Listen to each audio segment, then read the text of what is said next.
Então, boa tarde a todos e a todas. Com satisfação que hoje recebemos a professora Ilma, certo? Eu vou fazer aqui a apresentação da professora Ilma. A professora Ilma, ela possui graduação em Física pela Universidade Federal do Ceará, mestrado em Física também pela Universidade Federal do Ceará e doutorado pela Universidade de Notre Dame, certo? Também fez pós-doutorados na UFC e também no NIST, nos Estados Unidos. Okay? Então, a professora Ilma, ela é professora associada do Departamento de Engenharia de Teleinformática, certo? E trabalha ativamente com óptica quântica, atuando principalmente em computação quântica.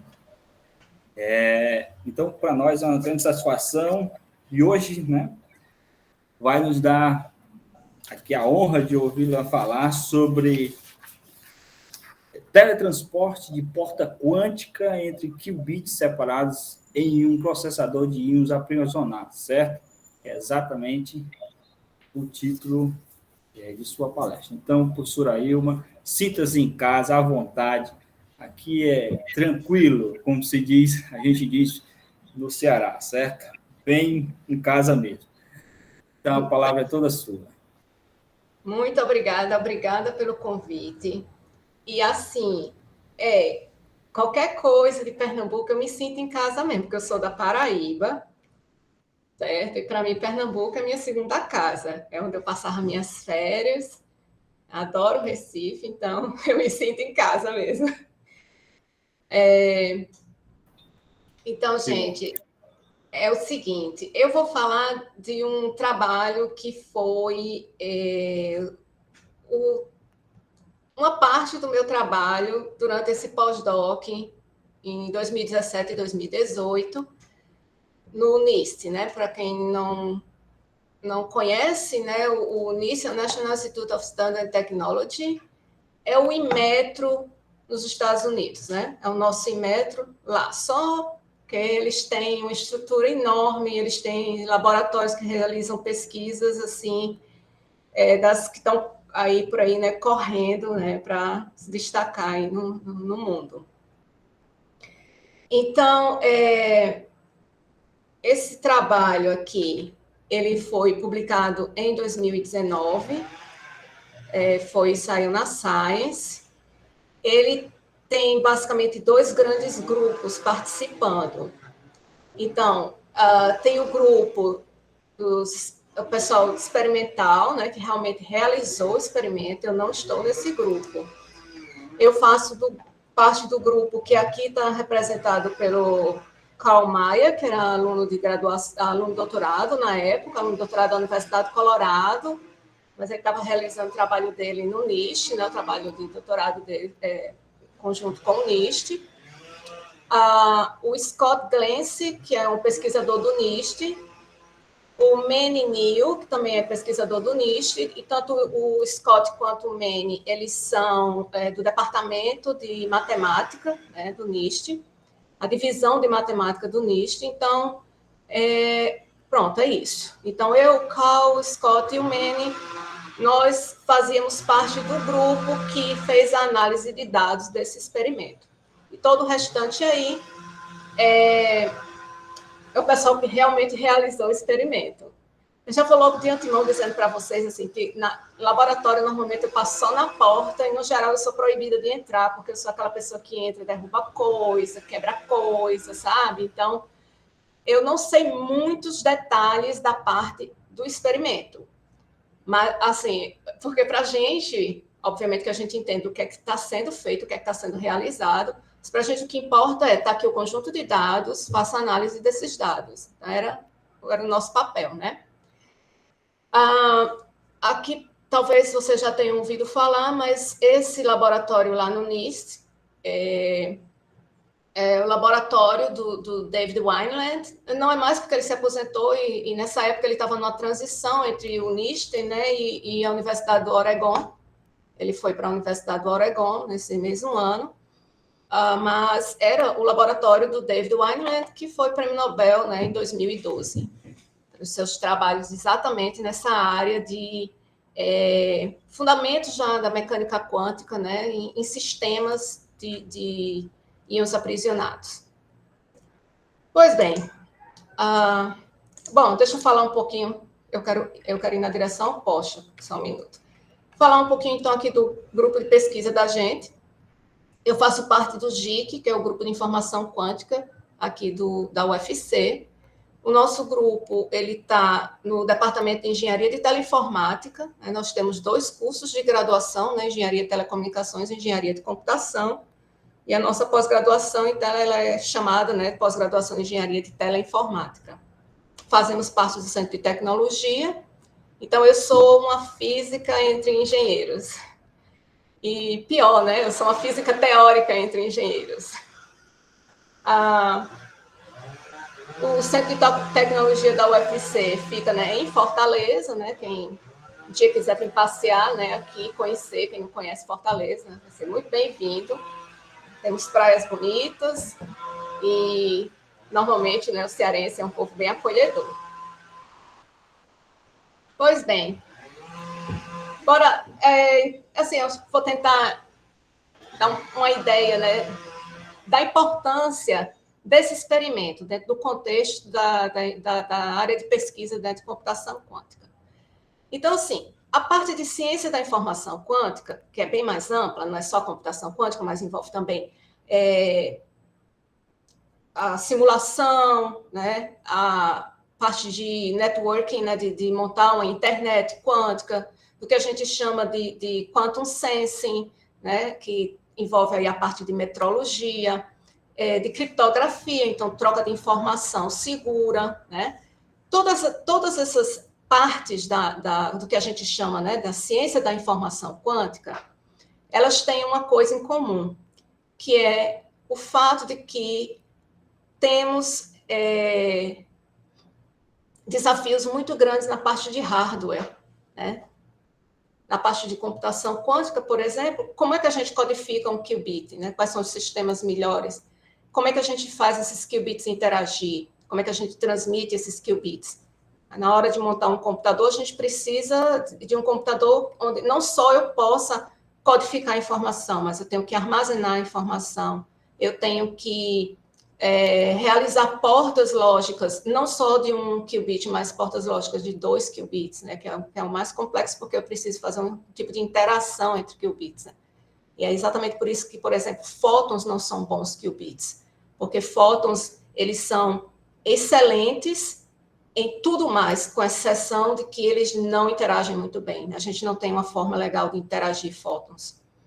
Então, a gente tem vários sistemas onde a gente codifica a informação, mas todos eles, e todas essas áreas, né, da ciência da informação quântica, tem em comum o fato de que a gente tem muitos desafios de hardware que a gente precisa abordar, né, para chegar a um ponto em dizer que a gente tem um computador quântico, para o ponto de dizer que a gente tem uma internet quântica, ao ponto de dizer que a gente tem um sistema de criptografia seguro, né, e quântico. Bom, gente, vocês podem me interromper, eu vou levar bem a sério mesmo essa história, que é para eu ficar à vontade. Então, se é para eu ficar à vontade, vocês também têm que ficar à vontade. Então, vocês podem me interromper qualquer hora, perguntar qualquer coisa. Não significa que eu vou saber responder, mas vocês podem perguntar. Né? Não paga, não. Ou melhor, o preço é o mesmo, viu? Então, o pessoal tem o hábito de dizer que os íons aprisionados são os qubits da natureza, porque eles são excelentes qubits. Isso aí realmente não há o que negar. Eles são idênticos, né? Quando você gera vários deles, eles vão ser idênticos. Eles têm um tempo de coerência longo, e isso aí é essencial para a computação quântica, porque a gente precisa realizar portas lógicas entre qubits antes que o qubit sofra qualquer tipo de descoerência. As portas lógicas que a gente consegue realizar com esses íons aprisionados, elas têm alta fidelidade, E aqui eu não sei o quão familiar vocês são com fidelidade, mas fidelidade a gente usa como uma medida de quão próximo uma coisa é da outra. Então, fidelidade varia entre 0 e 1, e quanto mais próximo de 1, então, se você está calculando a fidelidade entre dois estados quânticos, por exemplo, então, quanto mais próximo de 1, mais próximos esses dois estados quânticos são um do outro. E a gente consegue realizar medidas nesses tipos de sistemas de íon aprisionado de forma assim, quase perfeita, com erros muito pequenos. Com relação, né, a topologia, né, a estrutura da coisa, né, os qubits que são codificados, né, a informação que é codificada em qubits de íons aprisionados, os qubits, eles podem ficar perfeitamente isolados, a gente pode isolar um do outro de forma perfeita. Eles podem ficar confinados indefinidamente, enquanto você não desligar a sua fonte de aprisionamento, ele fica lá confinado. E o melhor de tudo, né? É um aparato todo que funciona a temperatura ambiente. Eu não sei, assim, se vocês acompanham toda essa guerra que tem entre as várias formas de você codificar os qubits, mas um dos grandes problemas dos computadores quânticos que a gente tem hoje é o tamanho, né? Eles são enormes, mas se você for olhar, na verdade, é uma estrutura enorme apenas para resfriar o seu computador quântico, que é uma coisa minúscula. E os íons aprisionados, e todo mundo sabe que resfriar é uma coisa complicada, pelo menos todo mundo que trabalha em laboratório, né, sabe. Para mim é só aquela coisa assim, baixa a temperatura e está resolvida, né? Mas físico teórico tem esse lado bom. Mas para quem está no laboratório realizando os experimentos, sabe que baixar muito a temperatura é complicado. Então, essa é uma das vantagens, né, da gente falar que esse qubit é excelente, é maravilhoso. Uma das vantagens é essa, é um sistema todo que funciona a temperatura ambiente. E uma coisa legal que, na verdade, dos últimos anos para cá, no início dos anos 2000 para cá, que a gente tem notado, é que está cada vez mais fácil, né, o pessoal da área de íons aprisionados, eles estão cada vez mais conseguindo fazer tipo um emparelhamento entre o qubit de íons aprisionados e fótons. E isso é muito importante, porque se acredita hoje que a gente nunca vai chegar a um ponto de ter computadores quânticos e uma rede totalmente quântica, a gente vai ter um híbrido. Então, a gente vai ter algumas coisas clássicas, outras coisas quânticas, elas funcionando, como hoje, por exemplo, a gente já tem máquinas de criptografia quântica, né? Mas ela funciona ligadas a computadores clássicos e por aí vai. Então, a gente acredita que no futuro as coisas vão ser híbridas. E nesse universo híbrido, a gente sabe, mais do que ninguém, que a melhor forma de transmitir informação é através de fótons, que é o que a gente faz hoje, né? A gente tem uma fibra óptica, a gente manda, né, a gente codifica a informação e manda através de fótons. Então, a gente já tem uma forma excelente, perdas baixíssimas, fibras ópticas maravilhosas, que a gente já consegue fazer a comunicação. Então, a gente tem que, se a gente está trabalhando um computador, a gente tem que dar um jeito de, pelo menos no início, a gente ter uma forma de conectar esse computador à comunicação que a gente já tem vigente. Então, o pessoal se preocupa cada vez mais em fazer esse link entre a sua estrutura, né, de hardware de computador quântico com fótons. E já se consegue fazer isso com íons aprisionados. Então, né, é um ponto a mais aí positivo. Agora, a pergunta que todo mundo faz tá certo, já faz um tempinho que esse assunto está na moda, né? A gente, na verdade, disse que é a mais nova corrida tecnológica, né? Que foi a corrida espacial, na época da Guerra Fria. Atualmente é a corrida quântica, a mais nova corrida tecnológica. Os dois grandes competidores dessa corrida é a China e os Estados Unidos. Os Estados Unidos ganha na hora que você vai olhar em termos de computador quântico, mas a China ganha na hora que você vai olhar em termos de informação quântica. A China aumentou a quantidade de dinheiro para investimento nessa área de forma assim, vertiginosa. Os Estados Unidos, desde o início, que sempre colocou muito dinheiro, então o aumento não foi tão significativo, mas da China foi uma coisa que partiu lá do zero e subiu assim, e há poucos anos já passou o investimento que os Estados Unidos têm feito. Eles investem muito, inclusive, numa coisa que a gente nem considera muito, né, aqui, que é a parte do que a gente chama de educação quântica, que é educar as crianças para elas, essas crianças, já ser comum toda essa nomenclatura de computador quântico, de qubit, ela crescer já com isso. Mas aí você pergunta, tá bom, tá na moda faz tanto tempo, mas por que é tão difícil? Porque a gente escuta falar, um computador quântico da IBM tem 120 qubits. 120 qubits não dá para fazer muita coisa. Então, a gente tem realmente um computador quântico, então são etapas, né, mais etapas, e a gente não pode nem hoje em dia se afirmar com 100% de certeza que a gente tem um computador quântico, né? Então, por que é tão difícil, né? Por que o pessoal rala tanto e ainda não conseguimos, assim, dizer, está aqui um computador 100% quântico, e por que é devagar, né, todo esse progresso? Bom, uma das razões como eu falei, é que a gente precisa realizar, são os critérios fundamentais, né, da computação universal, a gente precisa realizar portas lógicas de 1 qubit e a CNOT, né, que é uma porta lógica de 2 qubits. Isso significa que eu tenho que interagir, tenho que colocar 2 qubits para interagir. Então, dependendo do meu sistema quântico, eu simplesmente não consigo, ou eu consigo, mas não é assim tão trivial. E outra coisa, é a tal da coerência, né? A gente não quer que os nossos qubits interajam com o meio ambiente, porque ao interagir com o meio ambiente, ele sofre descoerência, a gente perde informação.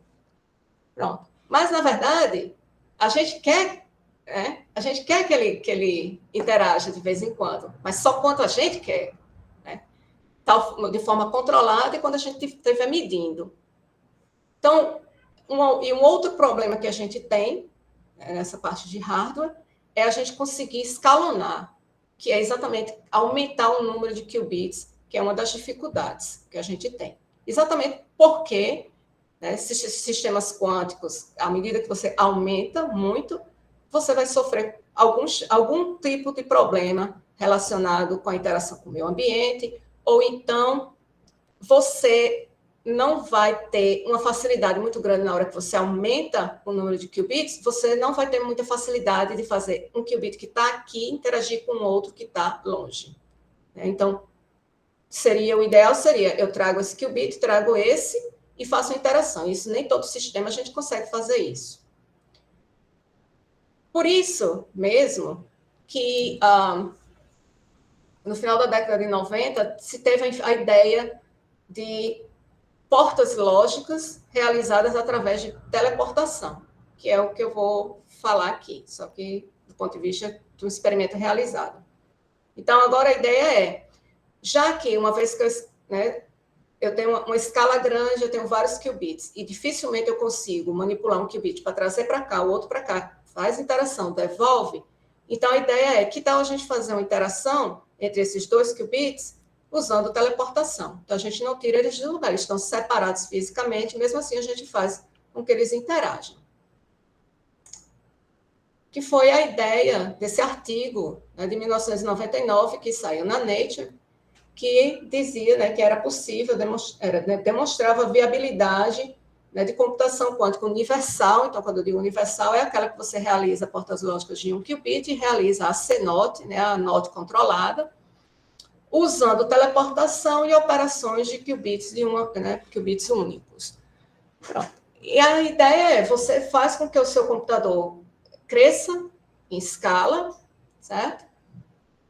Mas você deixa de lado essa ideia de ficar buscando um qubit que precisa interagir com o outro, e você passa a fazer com que os qubits interajam entre eles, mas sem sair, né, fisicamente de onde eles estão localizados. A primeira, né, veja que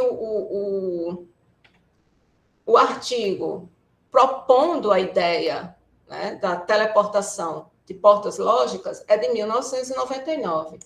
Mas o primeiro experimento demonstrando essa teleportação entre qubits, né, separados, mostrando essa porta lógica usando teleportação de qubits, né, fisicamente separados, é de setembro de 2018. Foi o grupo de Yale, e o sistema que eles usam, né, o sistema físico que eles usam é de supercondutores. O que eles precisam, né, no circuito deles para realizar?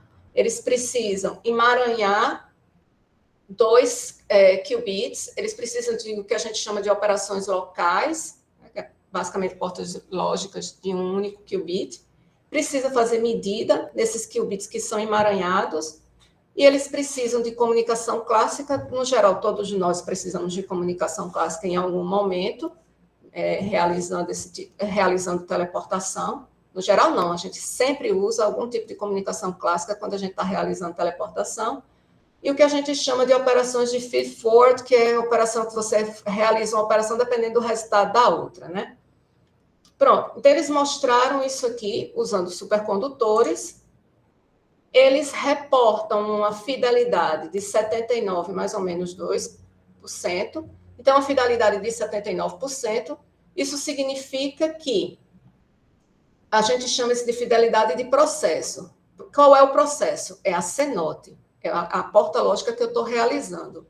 Então, o que ele quer dizer é que a porta lógica que o sistema dele realizou, né, parece em 79%, certo? Está tão próxima de uma porta lógica ideal, da CNOT ideal, você pode fazer as continhas aqui no papel e ver idealmente o que era que você ia obter de resultado, né, que é essa tabela aqui que a gente tem, né, a ideal, e aqui é a experimental, o resultado que você tem experimental. Então, a fidelidade do processo, ou seja, a fidelidade da sua porta CNOT entre qubits separados fisicamente, realizada através de teleportação, é em torno de, para eles lá, 79%.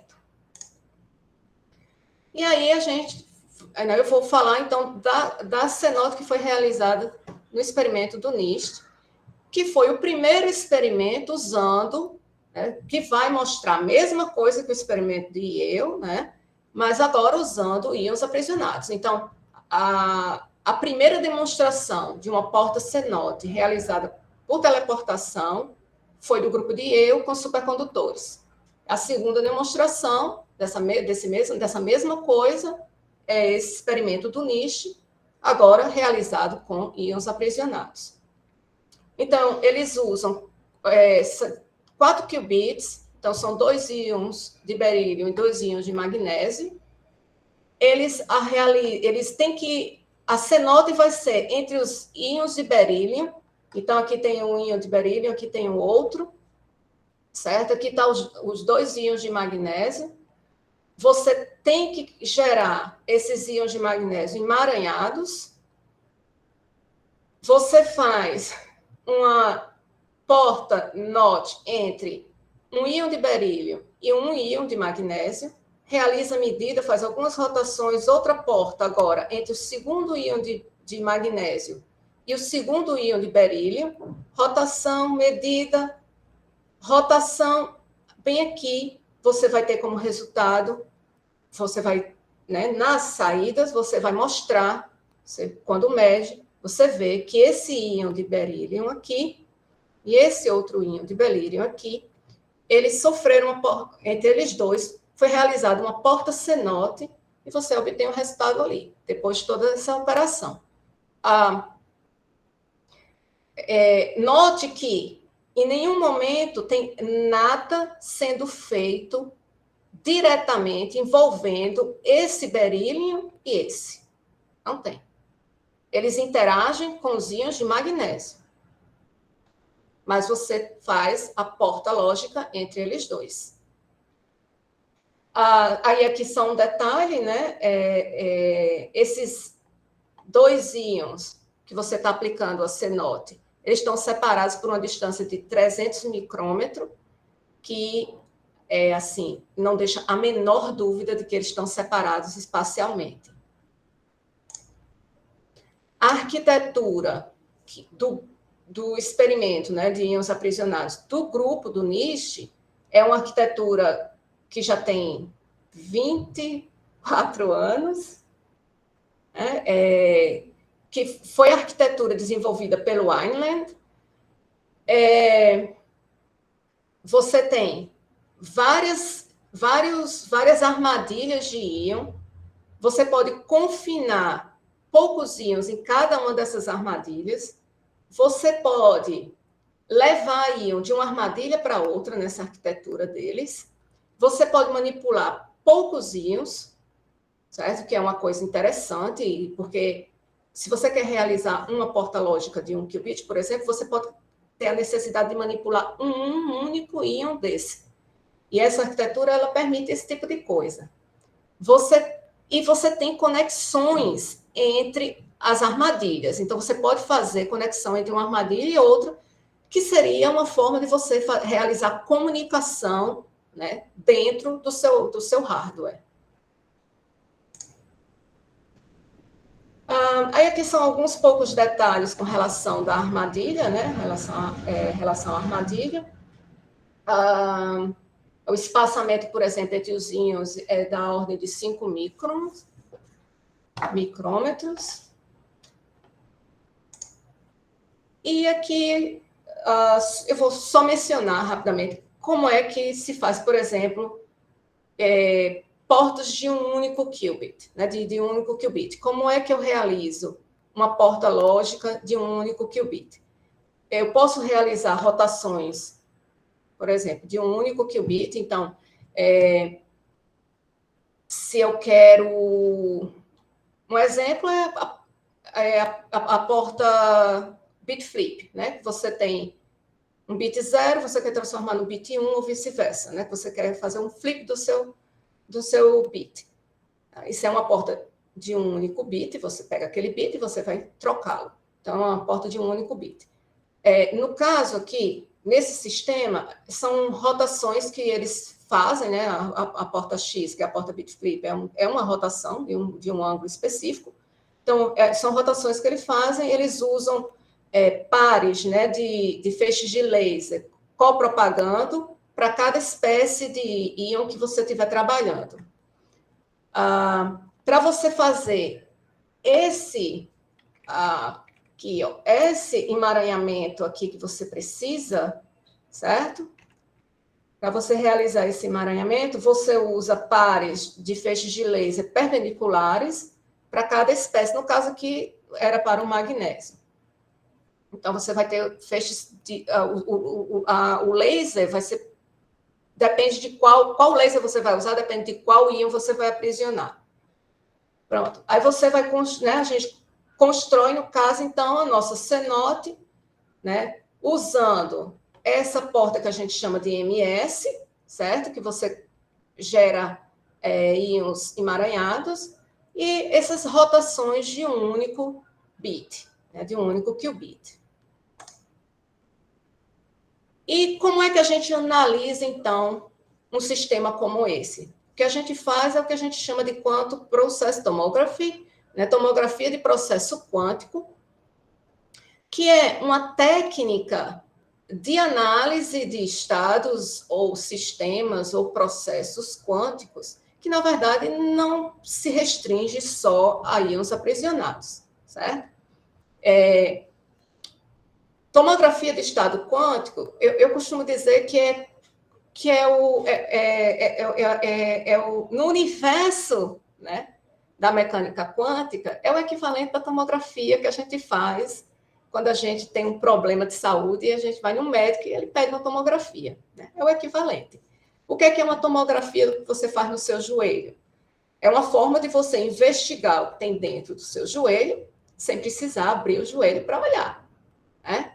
E você faz isso fazendo imagens 2D, depois montando com um computador, ajuda de otimização de um computador, montando uma imagem 3D. Então, a tomografia de estado quântico, você vai usar alguns tipos de medidas, certo? Em sistemas, por exemplo, em sistemas ópticos, a gente usa detecção homódina. Então, você usa alguns casos específicos de medições, certo? Para você explorar o seu sistema e você deduz qual é o estado do seu sistema fazendo uma tomografia. Como? Você pega o seu conjunto de dados e você vai em busca de uma matriz de densidade que melhor descreva aquele seu conjunto de dados. Depois, você acha essa matriz de densidade, aí você pode comparar essa matriz de densidade com a matriz de densidade do seu sistema ideal. Então, digamos assim, que eu queira gerar um estado coerente de amplitude 2. Aí eu vou no laboratório, eu faço tudo o que eu tenho que fazer para que eu acho que me vai fazer gerar aquele estado quântico, certo? Eu faço as medições, eu pego os resultados dessas medições, eu trago para o meu computador, para a minha sala, eu vou montar, né, uma estimativa de máxima verossimilhança, por exemplo, para deduzir, para chegar à conclusão de qual é a matriz de densidade de um estado que melhor descreve aquele conjunto de dados. Eu obtenho essa matriz de densidade. Depois eu pego essa matriz de densidade e comparo com a matriz de densidade de um estado coerente, teórico, né, de amplitude 2, e eu vejo quão próximo eles estão. Para isso, eu calculo a fidelidade. Aqui, a ideia, né, de tomografia de processo, ela é bem parecida com a ideia de tomografia de estado, só que agora não é um estado que é desconhecido. Na verdade, o meu estado de entrada é conhecido, o meu processo é o que eu quero saber qual é, né? E aí eu pego o meu estado de saída, né? Jogo vários estados de entrada conhecidos, pego o meu estado de saída, vejo o que é que eu tenho e deduzo qual é o meu processo. Nesse caso, eu quero chegar à conclusão de que o meu processo quântico é uma porta CNOT, né? É o que eu quero chegar à conclusão. Bom, mas o legal é que, como eu mencionei, né, a tomografia de estado quântico ou a tomografia de processo quântico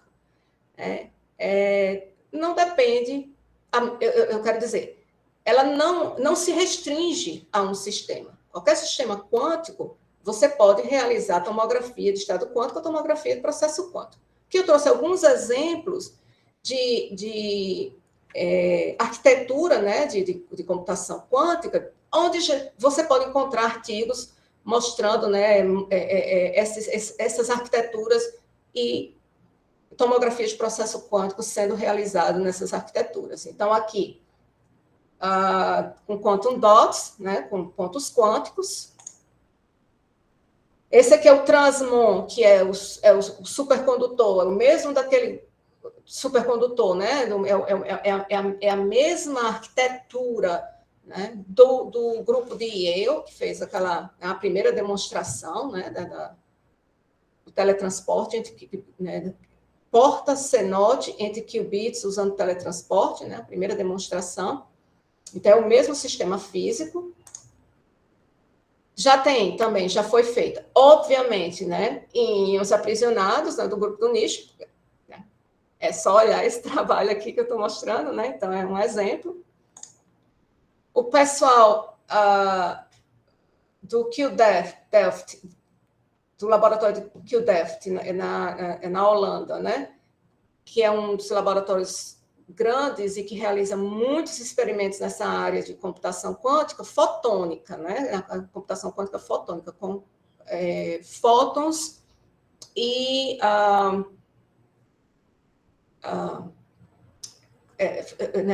fótons para você codificar o seu qubit, e, no caso, usa divisores de feixe, né? Como é que eu digo? Equipamentos, né, optoeletrônicos para tentar montar um computador quântico, né? Então, eles trabalham nessa linha. Também tem experimentos deles que você encontra, né, realização de tomografia de processo quântico. Então, eu costumo dizer que a tomografia de processo quântico ou tomografia de estado quântico, na verdade, a tomografia quântica, ela é agnóstica, né? Só vai dizer o que é que está acontecendo para você e ela não se incomoda qual é o sistema que você está usando, contanto que ele seja quântico, né? Aí a ideia, né, da tomografia, né, de processo quântico é você encontrar um mapa completamente positivo, certo? Que é dado por essa expressão aqui. Esses operadores aqui, eles formam uma base completa. Tipicamente, a gente escolhe os operadores de Pauli para isso, né? Então, aquele sigma x, sigma y, sigma z, que a gente aprende na mecânica quântica. Então, é eles que a gente normalmente escolhe. E essa matriz aqui, ela descreve unicamente, completamente o seu processo. Então, é ela quem você quer descobrir. Então, é essa matriz que você quer determinar.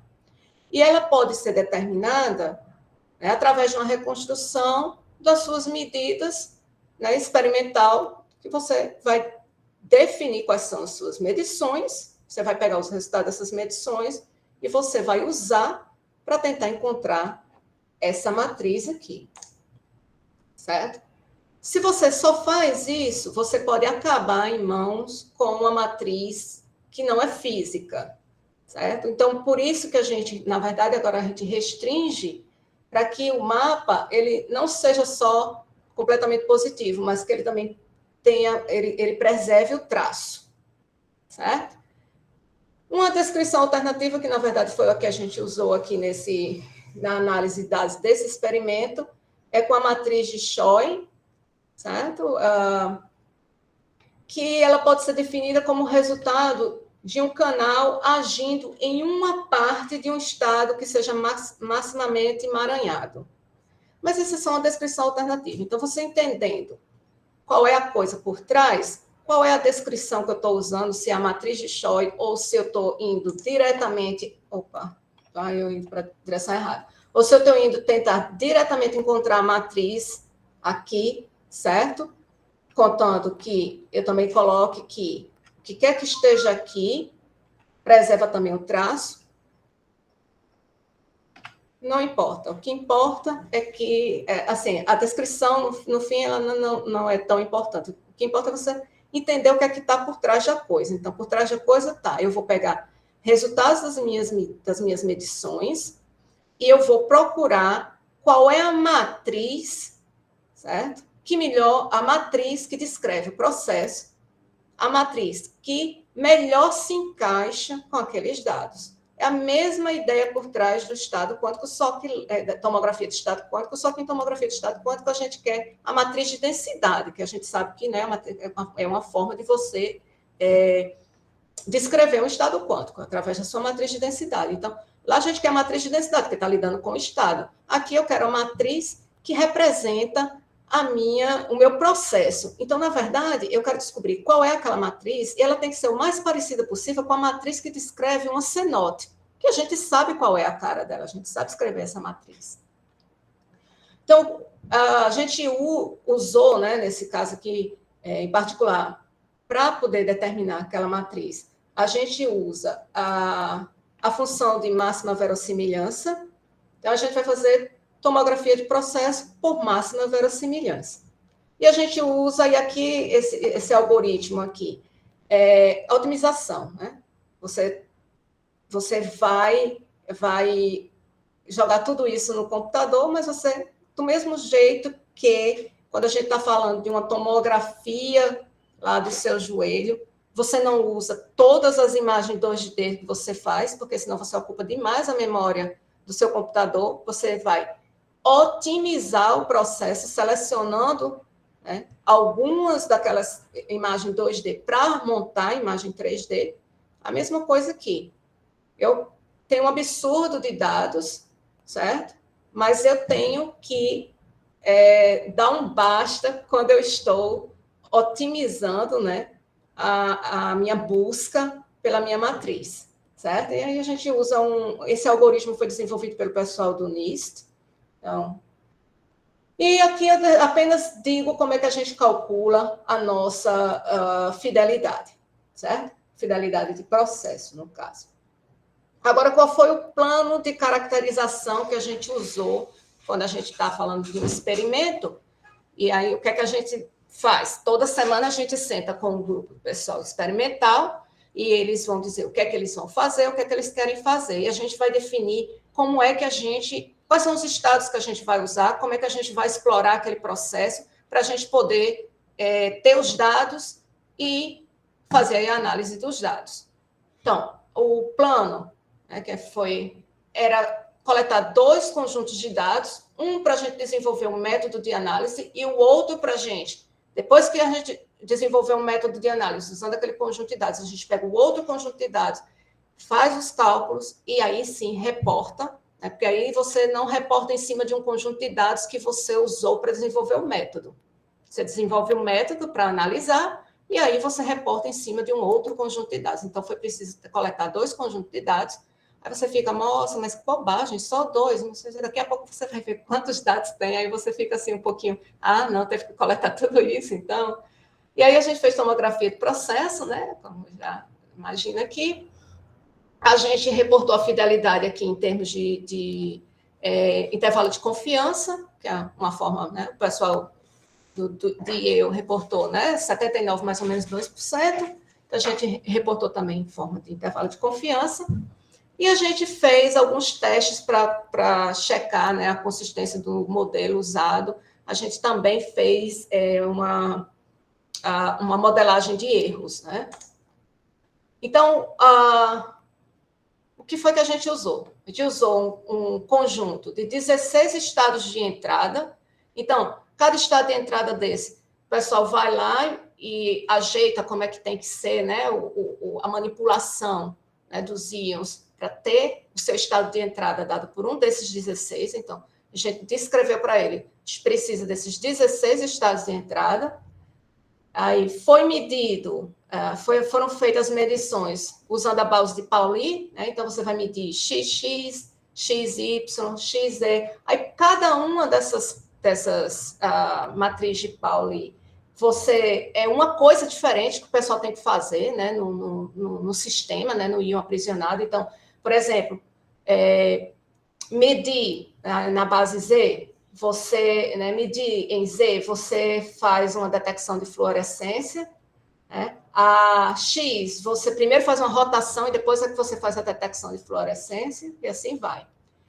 Então, no final, a gente fez 144 combinações de estado medidas, estados e medições, e cada combinação dessa foi medida aproximadamente 300 vezes.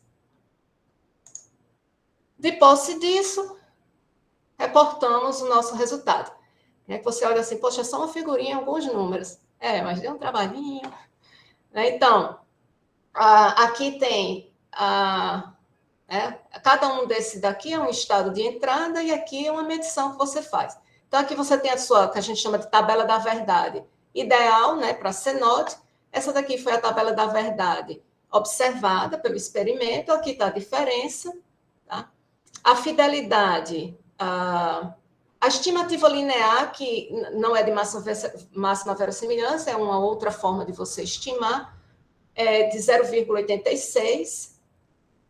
Vou passar aqui, mas aqui é o que tem o que, assim, eu acho, né, mais importante. É a fidelidade de processo, né? A gente olha sempre o conjunto de dado 2, porque o conjunto de dado 1 ele foi usado para desenvolver um método, né, de análise, e agora o conjunto de dado 2 ele não tem nada a ver, é um conjunto de dados novo, e a gente usou o método que foi desenvolvido, e então a gente reporta, né, uma fidelidade de 0,851, em termos de intervalo de confiança, 0,852 e 0,866, tá? Para um intervalo de confiança de 68%, aquele intervalo de confiança mais padrão, né, que é de 95%, fica em 0,845 e 0,872, certo? A gente montou esses intervalos de confiança, sempre corrigindo para o viés, né? Então, usamos um método de correção de viés, isso aqui é análise estatística. E a gente fez um modelo de erro, né, para esse tipo de experimento. Tá? Então, aqui estão as fontes de erro que o pessoal que realiza esse tipo de experimento conhece. Se você soma todas as fontes de erro que já são conhecidas, típicas desse tipo de experimento, você encontra esse valor aqui, né, vezes 10 a menos 2, e o modelo que a gente criou para prever um erro nesses tipos de experimento, dá esse valor aqui. A gente usou o modelo de um canal de despolarização para modelar esses erros. Bom, concluindo aqui, para dar 10 minutinhos, né, para a gente poder discutir, eu espero que vocês tenham pelo menos uma duvidazinha. As conclusões que a gente tem é que é o seguinte, né? Conseguimos, pela segunda vez, implementar uma proposta teórica de mais de 20 anos, né, que é de 1999, que é essa proposta de você realizar uma porta CNOT entre qubits que estão separados fisicamente, através de teleportação. O que mais? O nosso experimento e a análise de dados não é totalmente determinístico, então não tem nada probabilístico aqui. E, com isso, a gente consegue demonstrar que, sim, é possível você escalonar um computador quântico e, de repente, no futuro, essa escala, mesmo sendo grande e os íons estando separados fisicamente, você realizar a porta lógica entre eles sem precisar manipular, tirar os íons do lugar, manipular, devolver os íons para os seus respectivos locais. Certo? Bom, gente, e era isso. Muito bem, pessoal. Excelente colóquio. Alguma pergunta, comentário? Eu vou instigar aqui para ver se alguém pergunta. Opa, temos. Sinta-se à vontade. O professor Rafael. Vilma, parabéns primeiro aí pela apresentação, muito, muito boa. Deixa eu te perguntar uma coisa, do ponto de vista experimental, tá? Não sei se, como você já falou, que você é teórica, né? Mas a necessidade de ter necessariamente uma armadilha de íon, por exemplo, a gente podia ter fontes que geram fótons únicos ou emaranhado, não seja necessariamente armadilha de íons, por exemplo, armadilha magneto-ópticas.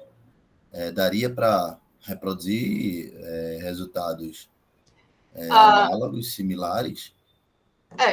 Quando você acabou de descrever uma outra proposta de codificação de qubits, né? De qubits, que é exatamente codificar sua informação usando, por exemplo, fótons, né? A princípio, sim. A princípio, se você tiver como realizar teletransporte e você tiver como realizar uma CNOT entre qualquer codificação do qubit, você vai conseguir mostrar isso aqui. Você vai conseguir mostrar que você consegue realizar a CNOT entre qubits separados fisicamente usando teleportação. O problema desse sistema em particular que você escolheu é que, até hoje, a gente não sabe uma forma muito legal, na verdade, não existe uma forma boa de realizar uma CNOT entre dois fótons únicos. A gente não tem. A gente tem como gerar fótons emaranhados? Temos. Joia. Mas, tipo, se você fizer algo análogo, tipo, não considerando necessariamente o fóton, mas a correlação entre o fóton e o estado que ele deixou nos átomos emaranhados. Então, quando esse fóton único é gerado, ele vai gerar, né, vai deixar os átomos... Eu estou pensando no sistema de memória, tá? Você gera... que é um sistema padrão de gerar um fóton único. Então, quando você gera um fóton, você emaranha toda a armadilha num estado emaranhado com o fóton. Então, você teria uma relação entre o fóton e os átomos similar ao sistema que, aparentemente... Assim, estou falando do ponto de vista aparente. Eu não tenho não tenho convicção de que isso que eu estou falando, de fato, representa um análogo do teu sistema. Mas eu visualizo que poderia ser similar. Sim. E eu acredito que sim, porque se você está falando aqui, então é um sistema que, no caso, você está emaranhando o fóton, por exemplo, com um átomo. Exato, com a Como amostra. o Exato. pessoal faz em armadilhas, em cavidades, por exemplo. Só que aqui, exato, aqui não tem a cavidade, é a própria nuvem atômica que quando ela emitiu esse fóton, e aí a gente consegue controlar para garantir que a gente emite um fóton único mesmo, e aí fica emaranhado com os átomos, né? Certo, mas aí a sua porta lógica cenote, ela seria entre quem e quem? Né? Porque, assim, normalmente uma cenote a gente realiza entre 2 qubits. Então, quem é o seu qubit na sua história? É o fóton único que você gerou, que está emaranhado com a nuvem atômica, mas a sua informação está codificada no fóton? Então, se for, aí você, além de tudo, você vai precisar de que um fóton gerado em uma nuvem atômica e um outro fóton gerado em uma outra nuvem atômica, cada fóton desse ele está emaranhado com a sua nuvem atômica. Mas a gente vai precisar, no caso, de realizar uma cenote entre esses 2 fótons, usando teleportação. E aí o problema do fóton é esse mesmo, só que a gente não tem... Na verdade, o que a gente falta, sabe o que? A gente falta um meio não linear que seja forte o suficiente, é só o que falta. Mas enquanto a gente não tem isso, a gente fica aqui sempre, né, nessa... eu não estou aqui dizendo que você não pode construir um computador fotônico, computador quântico fotônico, não. Na verdade, o pessoal da Xanadu, né, que é uma empresa canadense, eles estão construindo um computador fotônico. Só que a informação ela não é codificada num fóton único. Certo. Ela é codificada em um outro tipo de estado, um estado chamado GKP. Então, assim, a partir do fóton único, na verdade, né, ou, né, sabe, codificar sua informação, né, por exemplo, na polarização do fóton, esses aqui são um pouquinho mais delicados. Um pouquinho mais complicado, porque fóton não gosta de interagir com fóton, basicamente é isso. Certo. Obrigado. Lucas. Oi, boa tarde. Boa tarde, Lucas. Parabéns pela apresentação. Obrigada. Eu estou com uma dúvida. Quando tu mostrou lá uns diagramas lá, acho que poderia voltar? Acho que é na hora... tu mostrou uns diagramas de como que se faz a resposta cenote. Aí eu fiquei meio confuso em entender o diagrama. Aqui, né? Exatamente. Pronto. Aí eu fiquei um pouco confuso aí no que significa os símbolos aí no diagrama. Pronto. Os símbolos são essa bolinha né, ligada aqui com esse alvo que a gente chama, né? O nome é target mesmo, é alvo. Sim. Isso aqui é uma porta cenote, certo? Esse símbolo aqui é de medição. Então, aqui você realizou uma medição. Esses símbolos aqui são rotações. Então, lembra que eu falei, né, que a gente pode fazer rotação tipo X, tipo Z, tipo Y, certo? Então, aqui são rotações. Aqui eu tenho uma cenote e uma outra medição. Essas linhas que conectam aqui com 2 barrinhas, significa que você pega, tá vendo aqui, tá vendo também? Você pega um resultado clássico, porque é o resultado de uma medida, né, clássico. Você pega um resultado clássico e usa como informação para você realizar aqui a sua rotação. Certo? Então, assim, aqui desse diagrama, o que importa mesmo você entender, para você entender a ideia por trás da coisa, é que você nota que, em nenhum momento, esse primeiro berílio interage diretamente com o segundo berílio, tá vendo? Sim. Nenhuma vez. Ele interage com o primeiro magnésio, que está emaranhado com o segundo íon de magnésio, né? Os 2 íons de magnésio interagem um com o outro. Você interage esse íon de berílio com esse segundo íon de magnésio, né? Existe uma interação também aqui entre o segundo íon de magnésio e o seu berílio inicial, mas jamais tem uma interação direta entre esse cara e esse cara. Então, a gente fala, né, que você conseguiu realizar a porta lógica entre esses dois caras através de teleportação, onde a teleportação ela foi... Você realizou a sinose entre os dois íons de berílio, usando a teleportação que foi feita através dos íons de magnésio. Legal. Então, assim, uma das coisas que a gente tem que assim, ter em mente. Se é teleportação, então, em algum momento, eu estou em emaranhamento. Então, está aqui o emaranhamento. O emaranhamento é entre os íons de berílio. Sim. Se eles não forem emaranhados, você não consegue fazer a teleportação. Legal. Valeu, obrigado, hein? Nada. Perfeito. Muito bem. Pessoal, mais alguma pergunta?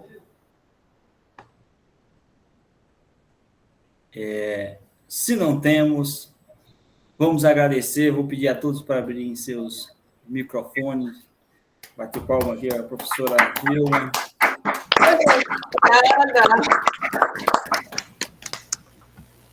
Muito obrigado. Eu que agradeço o convite. Muito legal, assim, conhecer o pessoal aí, né, fazendo física por aí afora. Muito bacana mesmo. Muito bem. Sucesso para todos vocês, né, alunos aí. Exatamente. Então, muito obrigado, pessoal. Até a próxima. Professora Ilma, nós agradecemos novamente. Boa tarde, tudo de bom.